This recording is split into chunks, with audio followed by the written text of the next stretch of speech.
জাতীয় সংসদ নির্বাচনকে কেন্দ্র করে ঢাকা মহানগর পুলিশ ডিএমপির 50টি থানার ভারপ্রাপ্ত কর্মকর্তাদের বদলি করা হয়েছে।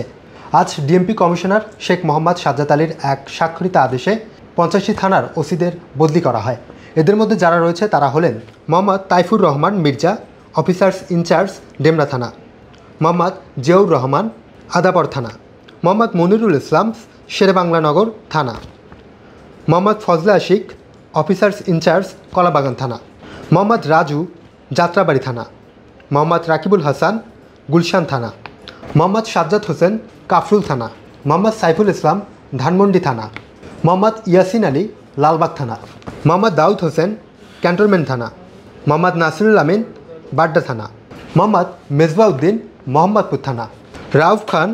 শ্যামপুর থানা; মোহাম্মদ জাহাঙ্গীর হোসেন, রামপুরা থানা; মোহাম্মদ আব্দুল আল মামুন, চকবাজার থানা; মোহাম্মদ গোলাম আজম, মিরপুর মডেল থানা; জনাব জাহাঙ্গীর আলম, শাহালি থানা।